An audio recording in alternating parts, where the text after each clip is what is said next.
This time on Film Ranker, we are looking at the Addams Family. Dating back to the original Charles Addams cartoons of 1938, the Addams Family has been a cultural touchstone for more than 80 years, and in that time, it has spawned 5 movies and half a dozen TV shows. But for this, we're just going to look at the movies, and we're going to count them down from kooky worst to creepy best. Number 5. Addams Family Reunion.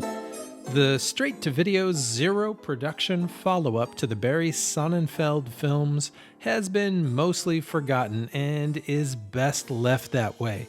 The story has the Addams going to a family reunion where they meet a gaggle of rich suburban cousins. There are some forgettable subplots featuring a dog and some house guests, but for the most part, it's a mix of pastel outfits, croquet games, and jokes that fall flat. Tim Curry does his best as Gomez, and there is some fun to be had in seeing Daryl Hannah so far out of her comfort zone, but there's really no reason to hunt this one down.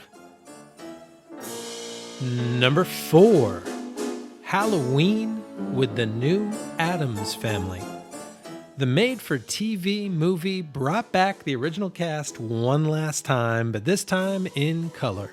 It is a worthwhile watch if you've never seen John Astin, Carolyn Jones, and company do their thing, and it does have some pretty funny bits, especially the idea of naming the younger siblings Wednesday Jr. and Pugsley Jr., as well as the return of the now grown-up original Wednesday and Pugsley. But the plot is a little bit flat, and there's really only so much you can expect from a TV special. Number 3, The Addams Family, 2019. The most recent addition is the Addams' first full-length animated film, unless you count that Scooby-Doo cartoon, and you probably shouldn't because it was really part of a TV show. The art is pulled straight from the original Charles Addams drawings, and the story borrows heavily from the 90s films, which makes for a pretty solid foundation all around. It may not be Christina Ricci, Angelica Houston, and Raul Julia, but once you recalibrate expectations, it's pretty good. The story focuses on a crazy home makeover show host and a cookie-cutter town that has been built just down the hill from the Addams' creepy abode. The results are pretty much what you'd expect, but along the way, we get some pretty creepy fun for kids and parents and some nice messages about being different. I, for one, am just happy to see a kids' movie that gleefully involves guillotines and seances. Number 2, The Addams Family, 1991. The first of the Sonnenfeld films is the blueprint for how to adapt a beloved franchise. The cast and crew are all obviously fans of the original show, and they go to great pains to bring all that was brilliant about the TV show and the old cartoon and the original newspaper strips and capture it all in all of its glory. The cast is perfect. Angelica Houston, Christopher Lloyd, Christina Ricci, even Dan Hedaya all deliver above and beyond expectations.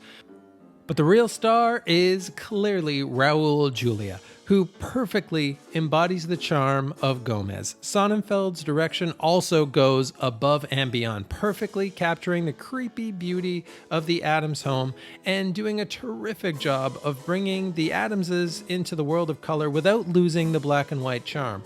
The story's simple, but it works and gives us all a chance to fall as in love with the titular family as Fester does. Number 1, Addams Family Values. The rare sequel that outstrips the original in every way. There are very few perfect 10 scripts in the world, but Addams Family Values is definitely one of them. Every single joke lands. All of them.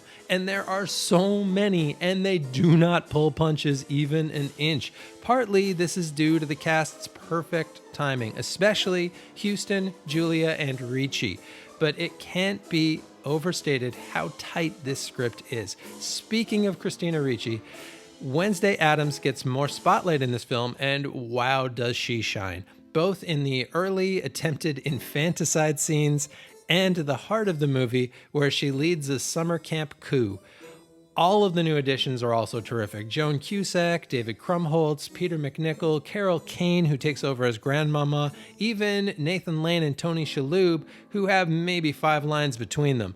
The pace moves perfectly, the stories intercut precisely. If you haven't seen it, just go watch it.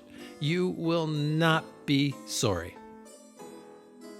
And that is it. Please like and subscribe, and maybe drop a note in the comments about which is your favorite Addams film and what you thought of the new one. And hopefully, I'll see you all next time.